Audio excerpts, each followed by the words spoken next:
TV channels వచ్చిన తర్వాత live debates ద్వారా ఏ కార్యక్రమాన్ని అయినా కూడా ప్రజలకి ఇమీడియట్గా ప్రజల దృష్టికి తీసుకురావడానికి కానీ ప్రజలను అప్రమత్తం చేయడానికి కానీ అన్ని మీడియా ఛానల్స్ కూడా చాలా యాక్టివ్గా పనిచేస్తున్నాయి. ఆంధ్ర రాష్ట్రంలో గడిచిన కొన్ని సంవత్సరాలుగా మీడియా పాత్ర చాలా ప్రధానమైంది. అయితే ఈ క్రమంలో ఈ లైవ్ డిబేట్స్లో ఎప్పటికప్పుడు తాజాగా ఉన్నటువంటి ఈ న్యూస్ గురించి విశ్లేషణలు రకరకాలైనటువంటి జర్నలిస్టులందరినీ కూడా తీసుకొని కూర్చొని పెట్టడం, మేధావులతో వాటి గురించి చర్చించడం సర్వసాధారణంగా జరిగేటువంటి అంశం. అయితే మనం గతంలో కూడా చూసాం, కొన్ని డిబేట్స్ జరిగేటప్పుడు కొంతమంది కొట్టుకోవడం జరుగుతుంది, కొంతమంది చెప్పులతో కొట్టిన సందర్భాలు కూడా ఉంటాయి. కానీ అక్కడ ఎక్కడో ఒక దగ్గర రేర్ కేసెస్లో జరుగుతాయి. ఒక దగ్గర సమస్య వచ్చిందని ఇల్లు తగలబెట్టుకోం ఎలుకుందని. అలానే ఇట్లా చాలా వరకు మనం ప్రజల్ని అప్డేట్ చేయడం కానీ అప్రమత్తంగా ఉంచడంలో మీడియా పాత్ర అత్యంత ప్రధానమైనది అని మన అందరికీ తెలుసు. ఈ క్రమంలో అక్కడక్కడ కొన్ని లోటుపాట్లు కూడా ఉంటాయి. వాటిని మనం సరిచేసుకుంటూ ముందుకెళ్లే పరిస్థితులను ఎప్పుడు కూడా సమాజంలో మనం గమనిస్తాం. అయితే 3 రోజుల క్రితం 6వ తారీఖున జరిగినటువంటి ఒక సంఘటన అత్యంత దురదృష్టకరమైనదని నేను మీ దృష్టికి కూడా తీసుకొని వస్తా ఉన్నాను. ఒక ఛానల్లో, సాక్షి ఛానల్, దాంట్లో ఒక లైవ్ డిబేట్ జరిగేటప్పుడు ఒక సీనియర్ రిపోర్టర్కి కృష్ణంరాజు అనే ఇంకొక అనలిస్ట్కి మధ్య జరిగినటువంటి ఒక సంభాషణ మీ అందరికీ కూడా తెలిసి ఉంటుంది. అక్కడ ఏం జరిగిందంటే వాళ్ళిద్దరి మధ్య జరుగుతున్నటువంటి ఒక సంభాషణ డెక్కన్ క్రానికల్ అనే పత్రికలో ఒక రిపోర్ట్ వచ్చింది. ఈ రిపోర్టు 2వ తారీఖున వచ్చింది. ఏమని వచ్చింది?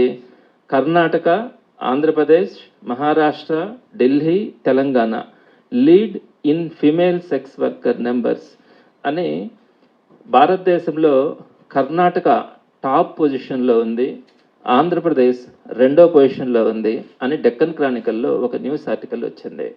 అంటే ఇక్కడ సెక్స్ వర్కర్స్ కొంచెం ఎక్కువగా ఉంటున్నారు, దీన్ని కంట్రోల్ చేయాల్సిన పరిస్థితి ఉంటుంది అన్నది దీంట్లో ఉన్నటువంటి సారాంశం. దీని గురించి అక్కడ ప్రస్తావిస్తూ కృష్ణంరాజు అనే రిపోర్టర్ ఆంధ్రప్రదేశ్లో ఇటువంటి పరిస్థితులు ఉన్నాయి, ఇది మిగతా అధికార పార్టీ కానీ ఎవరైనా కూడా మన రాష్ట్రం గొప్పగా ఉంది, బ్రహ్మాండంగా ఉంది అని చెప్పే పరిస్థితులతో పాటు ఇటువంటి వాటి మీద కంట్రోల్ చేయాల్సిన అవసరం కూడా ఉంది అనే పదాన్ని ఆయన మాట్లాడడం కూడా జరిగింది.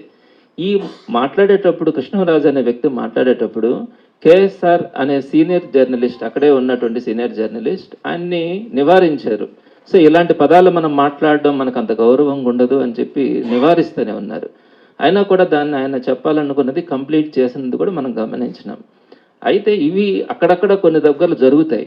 ఆ తర్వాత రిపోర్టర్స్ కూడా కొంత చెప్తారు, ఇలాంటివి జరగడం దురదృష్టం అని కూడా చెప్తారు. దీన్నే వైఎస్ఆర్సీపీ కూడా ఈ ఇష్యూని ఖండించడం కూడా జరిగింది. ఈ విధంగా మాట్లాడటం కూడా ఒక పత్రికలో వచ్చినటువంటి న్యూస్ ఆర్టికల్ అయినా కూడా వైఎస్ఆర్సీపీ ఎప్పుడు కూడా ఒక గౌరవంగా ఉండేటువంటి ఒక పార్టీ, మహిళలకు అత్యంత ప్రాధాన్యతనిచ్చేటువంటి ఒక పార్టీ కాబట్టి వైఎస్ఆర్సీపీ ఇమ్మీడియట్గా దాన్ని ఖండించడం కూడా జరిగింది. అయితే దీన్ని బేస్ చేసుకొని ఇట్లాంటి అంశాలు ఎన్ని జరగల, ఎంతమంది ఎంత దారుణంగా మాట్లాడుతూ ఉన్నారు ఈరోజు మనం గమనిస్తూ ఉన్నాం కదా. మరి 6వ తారీఖున లైవ్ డిబేట్లో ఈ డెక్కన్ క్రానికల్లో వచ్చినటువంటి అంశం గురించి కృష్ణంరాజు గారికి కేఎస్ఆర్ అనే సీనియర్ జర్నలిస్ట్కి మధ్య జరిగినటువంటి ఒక సంభాషణ బేస్ చేసుకొని 24 గంటల తర్వాత అంటే 7వ తారీఖున టీడీపీ సోషల్ మీడియా ప్రజల్ని రెచ్చగొట్టాలా, ప్రజల్లో వీటన్నింటి కూడా ఒక డైవర్షన్ తీసుకురావాలా, ఏదైతే ఈ మధ్య జరుగుతున్నటువంటి ఈ అక్రమాలు వీటన్నిటి మీద నుంచి ఒక డైవర్షన్ తీసుకురావాలన్న ఆలోచనతో టీడీపీ సోషల్ మీడియా ఆ క్లిప్పింగ్ని తీసుకొని బాగా వైరల్ చేయడం కూడా జరిగింది. అదే రోజు నిన్న 7వ తారీఖున 3:09 లోకేష్ ఒక ట్విట్టర్లో దీన్నే పోస్ట్ చేయడం, వెంటనే టీడీపీ క్యాడర్ దగ్గర అమరావతిలో సాయంత్రానికి ఈ వీడియో మీద అన్ని దగ్గరలో కూడా టీడీపీ క్యాడర్ని రెచ్చగొట్టి ప్రదర్శనలు చేయించడం, ఇవన్నీ చూసిన తర్వాత కృష్ణరాజు గారు 7వ తారీఖు సాయంత్రం క్షమాపణలు కూడా చెప్పినారు. నేను కనుక దీన్ని కనుక పొరపాటును మీరు అర్థం చేసుకొని ఉంటే క్షమించండి అనే పదం కూడా ఆయన మాట్లాడడం జరిగింది. వెంటనే 8వ తేదీ టీడీపీ సోషల్ మీడియా దాన్ని యూటర్న్ తీసుకొని ఏంటంటే ఒక మీడియాలో వచ్చినటువంటి ఒక లైవ్ డిబేట్లో ఒక అంశం ఏదైనా వస్తే దాన్ని తీసుకెళ్ళి ఆ టీవీ ఛానల్ ఓనర్లకు అంటగట్టడం ఎంతవరకు సమంజసం? ఎన్ని టీవీ ఛానల్స్లో ఏ విధంగా మాట్లాడుతున్న అంశాలు మనం చూడట్లేదా? మరి 8వ తారీఖున టీడీపీ సోషల్ మీడియాలో ఏకంగా జగన్మోహన్ రెడ్డి గారి గురించి, భారతమ్మ గారి గురించి అత్యంత దారుణంగా పోస్టులు పెట్టినారు. దీన్ని కంపేర్ చేస్తూ ఈ అమరావతి గురించి ఎవరో ఒక వ్యక్తి మాట్లాడినారని భారతమ్మ గురించి కూడా దారుణంగా మాట్లాడినారు. వెంటనే 7వ తేదీ మధ్యాహ్నం 1:49 చంద్రబాబు నాయుడు గారు నేను ఎవరైతే మాట్లాడినారో వాళ్ళ మీద యాక్షన్ తీసుకుంటానని ఆయన ట్వీట్ చేయడం. ఆ తర్వాత వెంటనే సాయంత్రం 3:40 పవన్ కళ్యాణ్ గారు ఒక ప్రెస్ నోట్ రిలీజ్ చేయడం. ఆ తర్వాత పవన్ కళ్యాణ్ గారు ఒక ట్విట్టర్లో ఒక మెసేజ్ పెట్టడం. వెంటనే ఈరోజు 9వ తారీఖు ఉదయాన్న కేఎస్ఆర్ సీనియర్ జర్నలిస్ట్, ఆయన చాలా పద్ధతిగా అందరికీ కూడా తెలుసు, ఒక హుందాగా ఆయన డిబేట్స్ చేసేటువంటి వ్యక్తి. ఆయన్ని హైదరాబాద్లో అరెస్ట్ చేసి ఆయన్ని రిమాండ్కి తీసుకురావడానికి విజయవాడకి తీసుకొని వస్తా ఉన్నారంటే ఎక్కడికి వెళ్తా ఉన్నాం? ఎంత దారుణంగా మాట్లాడుతున్నారు మీరు గమనించలేదా? ఈ మధ్య అయితే వైఎస్ఆర్సీపీ గురించి కానీ, జగన్మోహన్ రెడ్డి గారి గురించి కానీ, భారతమ్మ గారి గురించి కానీ, వాళ్ళ ఆడబిడ్డలు ఇద్దరు చదువుకుంటా ఉంటే లండన్లో వాళ్ళ గురించి వైఎస్ఆర్సీపీ ఉన్నప్పుడు ఏ విధంగా మాట్లాడినారు, ఇప్పుడు కూడా ఎట్లా మాట్లాడుతున్నారో చూస్తూ ఉన్నారు. ఎన్ని పేర్లు నేను కోట్ చేస్తాను. ఇప్పుడు వాళ్ళు మాట్లాడుతున్నటువంటి భాష కానీ, వాళ్ళు ఎంత సంస్కారహీనంగా మాట్లాడుతూ ఉన్నారో అందరూ కూడా తలంచుకునే పరిస్థితిలో మాట్లాడుతున్నటువంటి పరిస్థితిని మనం చూస్తూ ఉన్నాం. మరి ఏ రోజైనా వైఎస్ఆర్సీపీ వాళ్ళ మీద ఇంత దాడులు చేసిందా? ప్రెస్ రిపోర్టర్లను అరెస్ట్ చేసిందా? మీకు తెలియదా? తెలుగుదేశం పార్టీకి సంబంధించి ఎన్ని అనుకూలమైన ఛానల్స్ ఉన్నాయి, ఎన్ని అనుకూలమైన పత్రికలు ఉన్నాయి. వాటిల్లో జగన్మోహన్ రెడ్డి గారి గురించి కానీ, భారతమ్మ గారి గురించి కానీ, ఆ పిల్లల గురించి కానీ ఎంత దారుణమైన భాష మాట్లాడుతున్నారు. ఏ రోజైనా ఆ పత్రిక యజమానుల మీద కానీ, ఆ ఛానల్స్ యొక్క రిపోర్టర్ల మీద కానీ ఎక్కడైనా ఒక చిన్నది వాళ్ళని అరెస్ట్ చేయడం కానీ, వాళ్ళని బెదిరించడం కానీ, వాళ్ళని నిర్బంధంలోకి తీసుకురావాలనే ఆలోచన కానీ ఎప్పుడైనా వైఎస్ఆర్సీపీ కానీ అప్పుడు చేసిందా? లేకుంటే ఇప్పుడు కూడా వారి గురించి మాట్లాడే పరిస్థితులు ఉన్నాయా? ఎక్కడైతే లా అండ్ ఆర్డర్ ప్రాబ్లమ్స్ ఉన్నాయో అక్కడ మాట్లాడుతూ ఉంది. కానీ మీడియా గురించి ఏ రోజు కూడా ఒకళ్ళు కోట్ చేస్తే చేసి ఉండొచ్చు. వీరందరూ కూడా వాళ్ళకు అనుకూలంగా ఉన్నారని మాట్లాడతారే తప్ప వీళ్ళని భయపెట్టాలనో లేకపోతే వీళ్ళని నిర్బంధించాలనో, ఇక్కడ ఉన్నటువంటి రిపోర్టర్స్ని, ఎడిటర్స్ని నిర్బంధంలోకి తీసుకోవాలనో ఏ రోజు కూడా జగన్మోహన్ రెడ్డి గారు ఆలోచించాల. ఎప్పుడు కూడా అటువంటి గవర్నెన్స్ ఆయన చేయలే. మరి ఈరోజు ఎందుకు జరుగుతూ ఉన్నాయి ఇవన్నీ కూడా? ఒకటి మీరు ఆలోచించండి, రాష్ట్ర వ్యాప్తంగా గంజాయి విపరీతంగా పెరిగిపోయింది. మద్యం అయితే 24 hours అవైలబిలిటీలోకి వచ్చింది. దీని కారణంగా ఎక్కడ పడితే అక్కడ మానభంగాలు కానీ, హత్యలు కానీ, విపరీతమైనటువంటి దోపిడీలు ఈరోజు మనం కళ్ళ ముందు చూస్తున్నాం. లా అండ్ ఆర్డర్ ఎక్కడుంది? ఎలా ఉంటుంది? ఉన్నటువంటి పోలీస్ మొత్తం కానీ, ఇంటెలిజెన్స్ కానీ ప్రతి ఒక్కరిని కూడా మీరు రెడ్ బుక్ని అమలు చేయడానికి వైఎస్ఆర్సీపీ కార్యకర్తలు, నాయకులు, ప్రజల పక్షాన ఎవరైతే మాట్లాడుతూ ఉన్నారో వాళ్ళని కానీ, సోషల్ మీడియాలో ఎవరు పోస్టింగ్స్ పెడుతున్నారో వాళ్ళని కానీ, వీరందరినీ కూడా నిర్బంధంలోకి తీసుకురావడానికి మీరు పోలీస్ డిపార్ట్మెంట్ని కానీ, ఇంటెలిజెన్స్ని కానీ వాడుకుంటా ఉంటే ఎక్కడే పోలీస్ డిపార్ట్మెంట్ పనిచేస్తుంది? ఎక్కడ సామాన్యుడు స్వతంత్రంగా ఉంటాడు? సో ఇవన్నీ, వీటన్నిటినీ ఫెయిల్యూర్స్ని మీరు డైవర్షన్ చేయడానికి ఈరోజు మీరు చేస్తున్నటువంటిది ఈ విధంగా మాట్లాడే ప్రతి ఒక్కరి మీద కేసులు పెట్టడం కానీ, మీడియా మీద నిర్బంధం కానీ ఇవన్నీ కూడా జరుగుతూ ఉన్నాయి. సో ప్రజలు ఒకసారి మీరు గమనించాలా. 7 ఏడాది కాలం గడిచిపోయింది తెలుగుదేశం పార్టీ వచ్చి, ఈ రోజుటికి పేదవాడికి ఒక్క సంక్షేమ పథకం లేదు, నిరుద్యోగికి ఒక ఉద్యోగం కానీ లేదు, ఉద్యోగస్తులకు సంబంధించిన డిఏ కానీ, పిఆర్సీ కానీ, కనీసం ఐఆర్ కానీ ఈ రోజుకి ఏ విధమైనటువంటిది వాళ్ళకి ఉద్యోగస్తులకు కానీ లేదు, విద్యార్థులకు ఫీజు రియంబర్స్మెంట్ సరిగా రావట్లా, వ్యాపారస్తులకు కానీ, మహిళలకు కానీ ఏ ఒక్కరికి కూడా ఒక భరోసా కలిగించేటువంటి పరిస్థితి ఈరోజు తెలుగుదేశం పార్టీ ప్రభుత్వంలో మనకు కనిపించట్లా. వీటన్నింటిని డైవర్షన్ చేయడానికి ఒకసారేమో తిరుపతి లడ్డు అంటారు, ఇంకోసారేమో విజయవాడ వరదలకు సృష్టి జగన్మోహన్ రెడ్డి గారు అంటారు, అక్కడ బోట్లు అడ్డం పెట్టిందే జగన్మోహన్ రెడ్డి గారు అంటారు. ఇలా ప్రతిదీ కూడా ఎక్కడ ఏది జరిగినా కూడా, సింహాచలంలో గోడ పడిపినా కూడా జగన్మోహన్ రెడ్డి గారు అంటారు. ప్రతి దాన్ని కూడా ఎక్కడ ఏ చిన్నది జరిగినా జగన్మోహన్ రెడ్డి గారి నిందలు వేయడం, డైవర్షన్ పాలిటిక్స్కి మీరు ఈరోజు చూపిస్తా ఉన్న తపన ప్రజల పట్ల కానీ, ప్రజలకు మంచి చేయాలనే ఆలోచన కానీ మీకు లేకపోవడం అన్నది ఎంత దౌర్భాగ్యం అన్నది కూడా మీరు ఆలోచించాలి. అదేవిధంగా ఈరోజు వీటన్నింటినీ కూడా మీరు క్రాస్ చేసి ఇంకొక అడుగు ముందుకేసి, ఎప్పుడు కూడా లేదండి ప్రజాస్వామ్యంలో ఎప్పుడు కూడా ఎక్కడా కూడా ఈ విధంగా మీడియాని కంట్రోల్ చేయాలా అనేది ఈరోజు ఒక మీడియాకు జరగచ్చు, రేపొద్దున ఇంకొక మీడియా, ప్రతి మీడియా మీద కూడా ఈ రాక్షస పాలన అనేది కొనసాగుతుంది. ఏదో ఒక దగ్గర ఒక సీనియర్ జర్నలిస్ట్ కేఎస్ఆర్ని నిర్బంధంలో తీసుకోవడం ఉంటుందని ఆగల, ప్రతి దగ్గర కూడా జిల్లాలో ఉన్నటువంటి ప్రతి దగ్గర కూడా వాళ్ళకు సంబంధించినటువంటి ఆఫీసులు అన్నింటినీ కూడా ఈరోజు రైడ్స్ చేస్తూ ఉన్నారు. వాటన్నిటి మీద కూడా దాడులు చేస్తూ ఉన్నారు. ఈరోజు ఒక్క గొంతు ఆగుతుందని మీరందరూ కూడా అనుకోవద్దు. మీడియా పీపుల్ కూడా ఈరోజు ఏదో ఒక దాని మీద జరుగుతుంది, ఇంకో దాని మీద జరుగుతుందని కాదు. రేపొద్దున మనకి మనకి మనకి ప్రతి ఒక్కరికి కూడా వస్తుంది. ఒక ఎమర్జెన్సీ పాలనను మనం చూసే పరిస్థితులు కూడా ఈరోజు మనం గమనిస్తూ ఉన్నాం.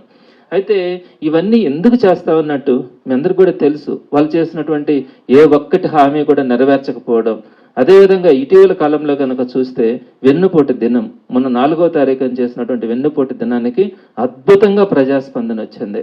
అదే సమయంలో కూటమి ప్రభుత్వంలో ఉన్నటువంటి ఒక పార్టీ వాళ్ళు సంబరాలు చేసుకోవడానికి పిలుపునిస్తే ఎక్కడ కూడా 10-20 మంది కంటే కూడా వాళ్ళ ముఖ్యమైనటువంటి కార్యకర్తలు తప్ప ఏ ఒక్కరు కూడా దాంట్లో పాల్గొనని పరిస్థితి. ఈ అద్భుతమైనటువంటి స్పందన వెన్నుపోటు దినం జరిగినటువంటి తీరును చూసి ఒక వెన్నులో వాళ్ళకు ఒక భయం పుట్టిన పరిస్థితి ఈరోజు కనపడతా ఉంది. అందుకే ఎక్కడెక్కడ కేసెస్ అన్నీ కూడా పెట్టడానికి ప్రయత్నం, కానీ మీడియాని కంట్రోల్ చేసి వాళ్ళని అదుపులోకి తీసుకోవాలనే పరిస్థితిని ఈరోజు చూస్తూ ఉన్నాం. మీకు ఇంకొకటి కూడా చెప్పాలా, నిన్న 9వ తారీఖు నిన్నటి రోజున ఏం జరిగింది మీకు అందరికి కూడా తెలిసి ఉంటుంది. ఇంటర్మీడియట్ చదువుతున్నటువంటి అనంతపురం జిల్లాలో ఒక గిరిజన యువతి సాకే తన్మయి అనే అమ్మాయిని నిన్న అత్యంత దారుణంగా బీరు బాటిళ్లతో కొట్టి చంపేశారండి. నిన్న అనంతపురం జిల్లాలో ఒక గిరిజన అమ్మాయి సాకే తన్మయి. ఈ అమ్మాయి 3వ తారీఖున మిస్ అయింది. అంటే 6 రోజుల క్రితం ఆ అమ్మాయి మిస్ అయితే ఆ అమ్మాయి తప్పిపోయిందని చెప్పి వాళ్ళ తల్లిదండ్రులు వెళ్ళి పోలీస్ స్టేషన్లో కేసు పెట్టినారు. కనీసం పోలీసు స్పందన కూడా లేదు. ఒక గిరిజన యువతి ఇంటర్మీడియట్ చదువుకుంటున్న పాప, ఆ అమ్మాయి మిస్ అయ్యిందని వాళ్ళ తల్లిదండ్రులు వెళ్ళి పోలీస్ స్టేషన్లో కేసు పెడితే కనీసం దానికి స్పందించాల.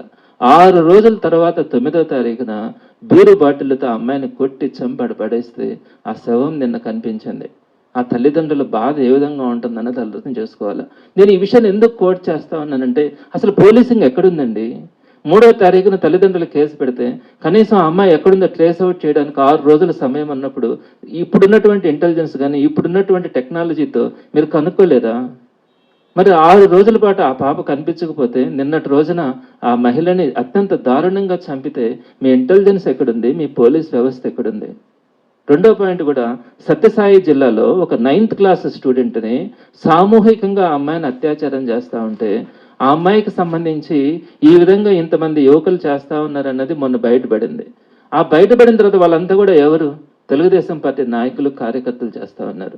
ఒక 9th క్లాస్ స్టూడెంట్ని ఆ విధంగా తీవ్రంగా ఆ అమ్మాయిని సామూహికంగా రేప్ చేస్తూ ఉన్నప్పుడు కనీసం దాని మీద కేసు పెట్టడానికి ఆ తల్లిదండ్రులు ప్రయత్నిస్తే, ఆ అమ్మాయి వాళ్ళ తల్లిదండ్రులను బెదిరిస్తే వారు గ్రామం మొదలు వెళ్ళిపోయారండి.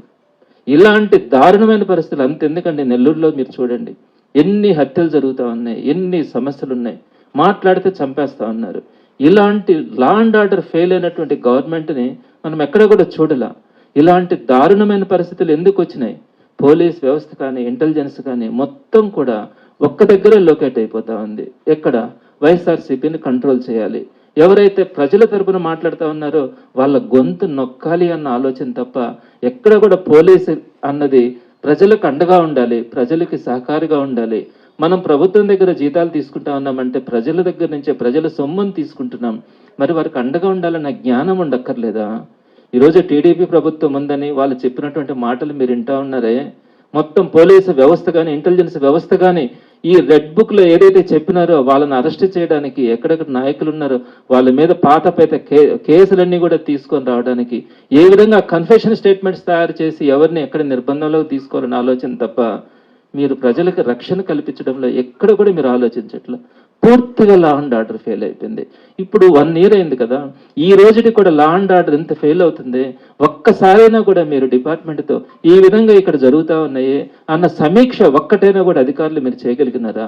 పాపం ఆ వంగలపూడి అనిత హోమ్ మినిస్టర్ ఉంది, ఆ అమ్మాయి ఒక దళిత సామాజిక వర్గానికి చెందినటువంటి వ్యక్తి. మరి ఆమెకి ఏమైనా మీరు పవర్స్ ఇచ్చినారా? మొత్తం కీలుబొమ్మని చేసి కనీసం ఈరోజు సిఐ ట్రాన్స్ఫర్ కూడా ఆ అమ్మాయి చేసే పరిస్థితి కనిపించదు. మొత్తం మీ చేతుల్లోకి తీసుకున్నారు, మీ ఇష్టం వచ్చినట్టు చేస్తా ఉన్నారు. మీకు ఒక మినిస్ట్రీ ఉంది, మీకు కొన్ని డిపార్ట్మెంట్స్ ఉన్నాయి, వాటి మీద పట్టలేదు, తీసుకెళ్లి మొత్తం అంతా కూడా హోమ్ మినిస్ట్రీ మీద మీరు పడ్డారు. ఆ పోలీస్ వ్యవస్థను తీసుకొని ఈరోజు ఏం చేస్తా ఉన్నారు అన్నది మీరు ఆలోచించాలా. ఎక్కడైనా కూడా ఇట్లాంటి పరిస్థితులు మనం ఎప్పుడు కూడా ఇంతకుముందు గమనించాల. అట్లాంటిది మనం ఈరోజు మనం గమనిస్తా ఉన్నాం. తర్వాత ఇప్పుడు కూడా భారతదేశంలో కానీ ఎక్కడైనా కూడా ఈ ప్రజాస్వామ్యంలో ఎక్కడైనా కూడా ఒక పార్టీ వాళ్ళకే పని చేయండి అని అధికారులని శాసించినటువంటి పరిస్థితి ఇప్పటిదాకా మీరు కానీ మేము కానీ మనం ఎప్పుడు కూడా మనం చూడలా. మరి ఈరోజు చూసినాం, మంత్రుల కాడి నుంచి ముఖ్యమంత్రి దాకా ప్రతి ఒక్కరు కూడా పచ్చబిల్ల పెట్టుకొని ఉండే వాళ్ళకే పనులు చేయండి అని చెప్పిన పరిస్థితి మనం ఎప్పుడు కూడా గతంలో చూడలా. అదేవిధంగా అపోజిషన్ పార్టీ వాళ్ళ గొంతు నొక్కండి, వాళ్ళను చంపండి అని అనే పరిస్థితి ఈరోజు మనం చూస్తూ ఉన్నామంటే ప్రజాస్వామ్యం మీద ప్రజలకు ఏ విధంగా నమ్మకం ఉంటుంది మీరు ఆలోచించండి. ఈరోజు ఒక అమరావతి ఇష్యూ, ఒక డెక్కన్ క్రానికల్లో వచ్చినటువంటి ఇష్యూని కోట్ చేసిన దానికి మీరు ఒక సీనియర్ రిపోర్టర్ మీద కేసులు పెట్టి నిర్బంధంలో తీసుకున్నారే. నేను మీకు మచ్చుకు కొన్ని పాయింట్స్ చెప్తా. నెల్లూరుకు సంబంధించినటువంటి ఒక టీడీపీ నాయకుడు మాకు సంబంధించినటువంటి ఒక మాజీ మంత్రిని ఎట్లు మాట్లాడినాడు, నీకు బికినీ పంపిస్తా, లిప్స్టిక్లు పంపిస్తా, మంచి కమ్మలు కొనిస్తా, ఈ మాటలు మాట్లాడింది మీరు వినలేదా? మరి అవి తప్పులు కాదా? మహిళను ఆ విధంగా అవమానించలేదా? అదేవిధంగా టీడీపీ పట్టాభి అనే వ్యక్తి జగన్మోహన్ రెడ్డి గారిని ఎట్లా మాట్లాడారు, బోసడికే, పాలేరుగాడు, యూజ్లెస్ ఫెలో, పబ్జీ గాడు, ఈ మాటలు మాట్లాడలా? అవి తప్పులు కాదా? అదేవిధంగా బండారు సత్యనారాయణ మూర్తి అనే వ్యక్తి మీకు తెలుసు, వైఎస్ఆర్సీపీ అధికారంలో ఉన్నప్పుడే రోజమ్మ గురించి ఏం మాట్లాడారు, నీ బతుకెవరికి తెలియదు, నువ్వు బ్లూ ఫిల్మ్లో యాక్ట్ చేసినావు, నువ్వు ఏ రూముల్లో ఉన్నావు, ఎక్కడెక్కడ ఉన్నావు, ఆ చిట్ట తెలియదా అని ఎంత అగౌరవంగా, ఎంత సంస్కారహీనంగా ఆ రోజుటికి మంత్రి ఆమె. అటువంటి ఆమె గురించి మాట్లాడిన భాష మీరు మర్చిపోయినారా? మీకు అది గుర్తు రావట్లేదా మహిళల గురించి మాట్లాడింది? అదేవిధంగా నారా లోకేష్ గారు కూడా ఏమన్నారు జగన్ గారి గురించి, లండన్లో ఎందుకు పోయినాడు, ఎక్కడ ఎవరితో ఉన్నాడో తెలియదా అని మాట్లాడినారు. అది వినలేదా మనం? అదేవిధంగా అయ్యన్న పాత్రుడు ఒక మహిళా అధికారి గురించి ఏమన్నారు, మహిళ కాబట్టి సరిపోయింది, అదే నువ్వు కనుక మగవాడు ఉంటే బట్టలు ఇప్పి నిలబెడతామని చెప్పి మాట్లాడినాడు. గుర్తుందా అందరికీ అయ్యన్న పాత్రుడు గారు మాట్లాడింది? అయ్యన్న పాత్రుడు ఇంకా ఏం మాట్లాడినాడు, జగన్మోహన్ రెడ్డి గారిని ఎన్నిసార్లు మాట్లాడితే కొడకా కొడకా అని కదా మాట్లాడింది.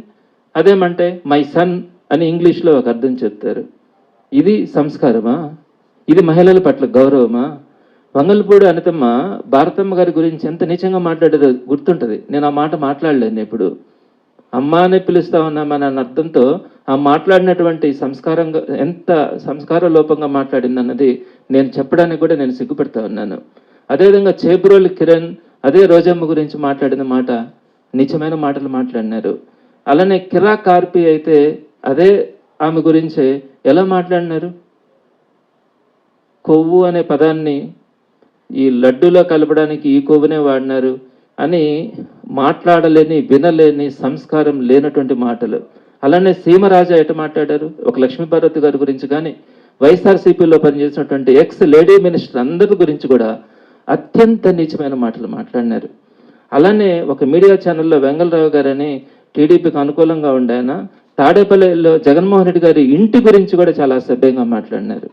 ఇంత ఘోరంగా భారతమ్మ గారి గురించి కానీ, బిడ్డల గురించి కానీ జగన్మోహన్ రెడ్డి గారిని పదే పదే అవమానిస్తూ, హేళన పరుస్తూ మాట్లాడుతుంటే మేమంతా ఎంత బాధపడాలి, ఏ విధంగా రియాక్ట్ కావాలా?